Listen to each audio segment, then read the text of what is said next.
पुस्तक का नाम सर्वसुलभ पोषक आहार, स्वास्थ्य का आधार। लेखक पंडित श्रीराम शर्मा आचार्य जी। भोजन करना जितना आवश्यक है उतना ही आहार में पोषक तत्वों, खाने एवं पकाने की जानकारी रखना। अधिकांश व्यक्ति इसके अभाव में स्वास्थ्य लाभ से वंचित रह जाते हैं। पोषक तत्व ना तो दुर्लभ है और ना ही इतने महंगे कि सामान्य व्यक्ति इन्हें प्राप्त ना कर सके। प्रकृति ने हमें इतना प्रचुर परिमाण में दे रखा है कि यदि उनका बुद्धिमत्ता के साथ उपयोग किया जा सके तो कुपोषण एवं उससे उत्पन्न होने वाली बीमारियों का संकट प्रस्तुत नहीं। स्वास्थ्य संवर्धन एवं आरोग्य प्राप्ति में एक बड़ा कारण है संतुलित एवं पोषक आहार संबंधित जानकारी न रखना। इस अज्ञान के कारण प्रतिवर्ष कितनी हानि उठानी पड़ती है यह आंकड़ों से पता चलता है। विश्व स्वास्थ्य संगठन के नवीनतम प्रतिवेदनों के अनुसार भारत में 1369 बच्चे प्रतिदिन कुपोषण के कारण मृत्यु की गोद में चले जाते हैं। प्रति 100 मृत्यु में से 40 मृत्यु 1 वर्ष से कम वर्ग के बालकों की होती है। इनमें से आधे तो प्रथम सप्ताह में ही पोषण के अभाव में मृत्यु को प्राप्त होते हैं। केवल बच्चों की ही बात नहीं, जितनी महिलाएं गर्भवती होती हैं उनमें से 30% का कुपोषण के कारण गर्भपात हो जाता है। अधिकांश महिलाएं समुचित देखभाल के अभाव में निरंतर बीमार बनी रहती हैं। जो बालक बचे रहते हैं वे जनमानस की आहार संबंधी अज्ञानता, दरिद्रता, जन अनुपलब्धता एवं अन्य कई कारणों से समुचित शारीरिक एवं मानसिक विकास के अभाव में ऐसे स्थायी अभिशापों से ग्रस्त हो जाते हैं जो परिवार, समाज एवं राष्ट्र पर एक स्थायी बोझ बन जाते हैं। विश्व स्वास्थ्य संगठन के दक्षिण पूर्व एशिया के क्षेत्रीय निर्देशक डॉक्टर बीटी गुणरत्ने ने एक पुस्तक वॉइस टुवर्ड्स हेल्थ लिखी है, जो उनके अपने भारत व पड़ोसी देशों के स्वास्थ्य से संबंधित अनुभवों, यहाँ की सरकारों के प्रयत्न एवं विश्व स्तर पर किए जा रहे प्रयत्नों की एक संक्षिप्त झांकी देती है। विकसित देशों एवं तीसरी दुनिया के देशों, विकासशील राष्ट्र जिनमें भारत का भी नाम लिया जाता है, की आर्थिक समृद्धि का तुलनात्मक अध्ययन करते हुए वे कहते हैं, औद्योगिक विकास एवं तकनीकी ज्ञान में वृद्धि की दृष्टि से कोई भी राष्ट्र कितनी भी प्रगति कर ले, जब तक उसके नागरिकों का औसत स्वास्थ्य ऊंचा उठाने के प्रयास नहीं किए जाएंगे, सारा पुरुषार्थ एकाकी सिद्ध होगा। इसे और भी स्पष्ट करते हुए वे लिखते हैं कि भारत का आज उद्योग संपदा एवं आणविक प्रगति की दृष्टि से सुपर पावर्स में गिना जाता है, पर यह कितने आश्चर्य की बात है कि इस समृद्धि को पाने के लिए उसने एक बहुत ही महत्वपूर्ण तथ्य की उपेक्षा कर दी है। स्वास्थ्य मात्र पोषक आहारों को जनसुलभ बनाने से नहीं सुधरता। इस संबंध में व्याप्त भ्रांतियों के निराकरण, अज्ञान को मिटाने के लिए लोक शिक्षण एवं उसे ग्रहण करने की सही रीति का प्रचार प्रसार अधिक महत्वपूर्ण है। आंकड़े उद्धृत करते हुए वे आगे लिखते हैं कि भारत के 48% बच्चे कुपोषण के शिकार हैं। यह इस प्रकार की व्याधि है जिसे रोका जा सकता है, परंतु इसके बने रहने से राष्ट्र के इन कर्णधारों की जीवनी शक्ति क्षय होती चली जाती है एवं तपेदिक, रोहे, निमोनिया, डायरिया जैसे संक्रामक रोगों से ग्रस्त होकर या तो वे मृत्यु के मुख में चले जाते हैं अथवा अंध या अपंग बनकर जीवन भर अपाहिज जीवन जीने को विवश होते हैं। भारत की जनसंख्या इस समय 67 करोड़ है। इसका 68.8% भाग ग्रामीण हिस्सों में रहता है। 50,000 की जनसंख्या से कम कस्बों या गांवों में रहने वाले कुल ग्रामीण 46 करोड़ 76 लाख हैं, जो स्वतंत्रता के 30 वर्ष बाद भी अस्वास्थ्यकर, अभावग्रस्त परिस्थिति में रह रहे हैं। शहरों की कुल जनसंख्या करीब 12 करोड़ 50 लाख है, जिनमें से 2 करोड़ से भी अधिक गंदी बस्तियों में रह रहे हैं, जहां बीमारी एवं आहार का अभाव सामान्य सी बात है। एक और आंकड़ा बताता है कि 12 करोड़ शहरी जनता में से मात्र 75% के पास जल मल निष्कासन की समुचित सुविधा है। शेष किसी प्रकार अपनी गुजर बसर कर लेते हैं। 14 वर्ष से कम उम्र के बच्चों की संख्या कुल जनसंख्या का 42% है, जो करीब 28 करोड़ 35 लाख की संख्या के करीब है। यही आयु बालिग की शारीरिक प्रगति एवं मानसिक विकास का महत्वपूर्ण समय है। इस आयु में किसी भी प्रकार का आहार संबंधी असंतुलन, मनोवैज्ञानिक समस्याएं एवं वातावरण की विषाक्तता न केवल बालक को रोगी बनाते हैं, वरन देश के नागरिक की अपेक्षित आयु में भी कमी करते हैं। उसके मानसिक विकास को अवरुद्ध कर उसे शिक्षित, सभ्य, सुसंस्कृत नागरिक बनने से रोकते हैं। उपरोक्त आंकड़े इतने भयावह नहीं हैं जितने ये तथ्य कि खाद्यान्न एवं शाक सब्जियों के उत्पादन की दृष्टि से भारत पीछे नहीं है। फिर भी वितरण की अव्यवस्था, सुनियोजन का अभाव एवं आहार के चयन, ग्रहण एवं उसे समुचित रूप में उपयोग करने संबंधी शिक्षण की कमी इस राष्ट्र के नागरिकों को विपन्न जीवन जीने को विवश करती है। भारत 1979 के आंकड़ों के अनुसार भारत में 1978-79 में 12 करोड़ टन खाद्यान्न पैदा हुआ, जो यदि 60 करोड़ जनसंख्या में बराबर बांट दिया जाता तो भी प्रति व्यक्ति प्रतिदिन 550 ग्राम खाद्यान्न उपलब्ध होता, जो कि आवश्यक मात्रा से कुछ अधिक ही है। कुल 1604 करोड़ हेक्टेयर भूमि में भारत में फसलें पैदा की जाती हैं।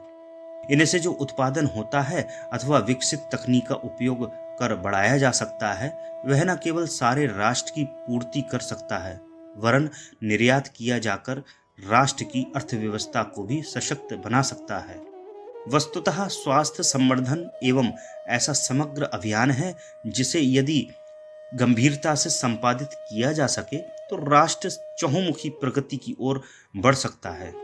विगत विश्व युद्ध के बाद जर्मनी व जापान की औद्योगिक समृद्धि एवं जन स्वास्थ्य में वृद्धि इसी दूरदर्शी चिंतन के सत्य परिणाम हैं। सब कुछ नष्ट हो जाने पर भी इन नागरिकों ने जिस तरह से नव निर्माण किया है, वह अपने आप में एक अद्भुत मिसाल है। यही कारण है कि जहां औसत अपेक्षित आयु भारत में 50 वर्ष है, वहीं जापान में 71, जर्मनी में 70 एवं डेनमार्क में 72 वर्ष है। जन स्वास्थ्य का विषय साक्षरता, जन चेतना के विकास एवं व्यक्ति निर्माण के शिक्षण से प्रत्यक्ष रूप से जुड़ा हुआ है। हर कार्य सरकार नहीं कर सकती जब तक सामूहिक चिंतन इस दिशा में विचार करने में समर्थ नहीं होगा। यही स्थिति बनी रहेगी। प्रकृति से लड़ना, परिस्थितियों से लोहा लेना एवं कठिनाइयों से संघर्ष देश के स्वास्थ्य संपन्न नागरिकों के ही बस की बात है। भारत सरकार के बजट में इस वर्ष स्वास्थ्य सेवाओं के लिए कुल 3.2% का ही प्रावधान है, जबकि स्वास्थ्य से संबंधित समस्याएं उतनी जटिल हैं कि इतनी कम राशि से सारी व्यवस्था को संतुलित बना सकना संभव नहीं है।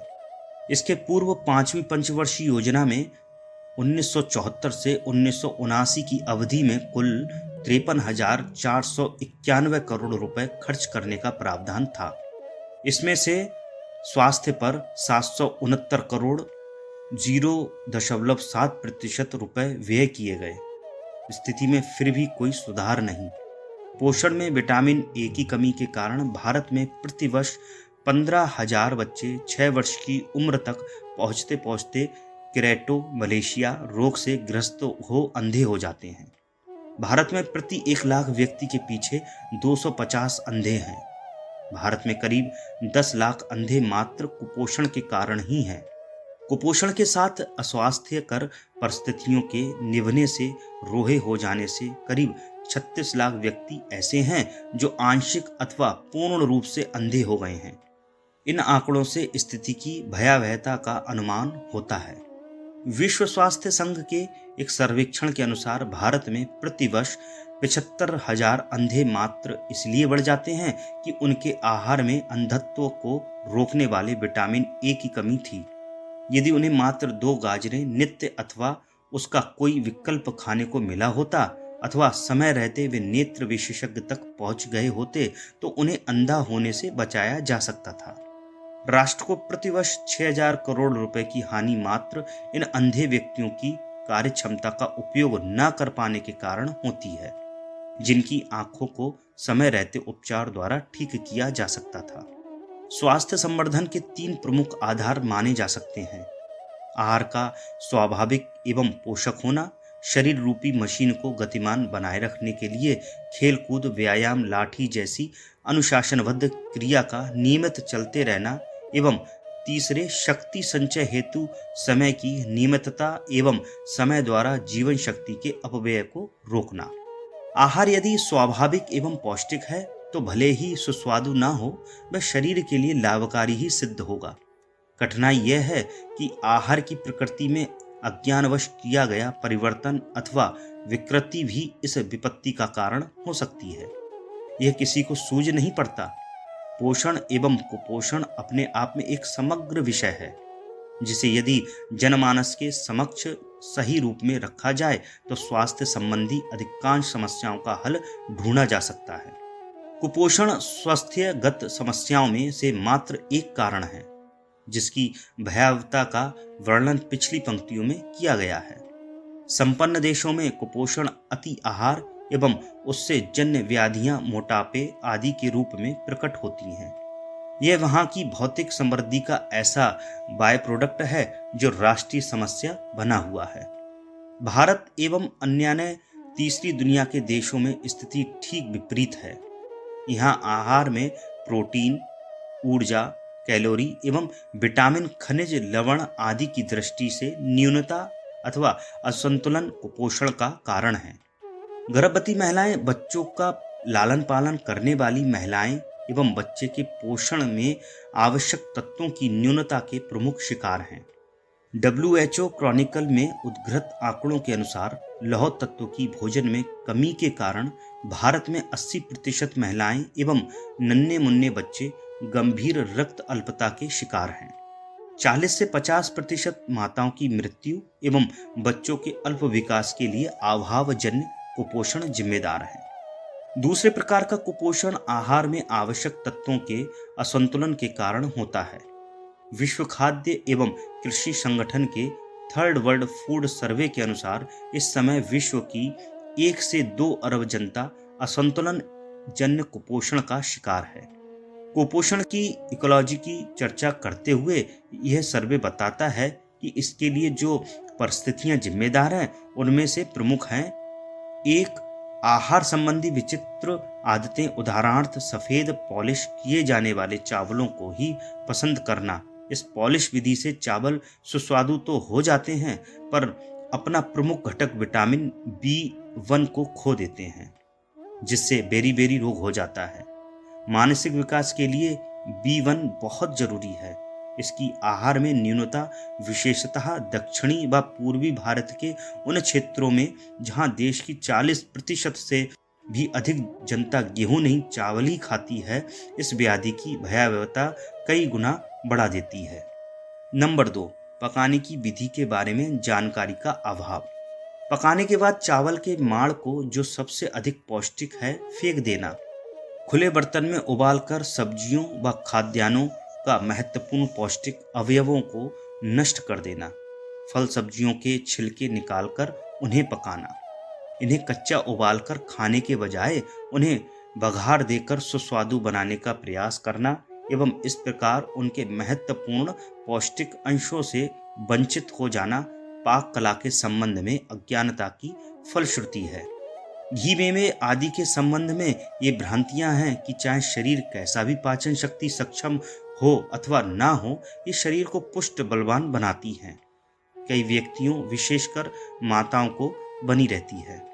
इन प्रमुख पक्षों के अलावा कई बातें ऐसी हैं जो स्पष्टतः स्वास्थ्य संबंधी जानकारी के अभाव के कारण है।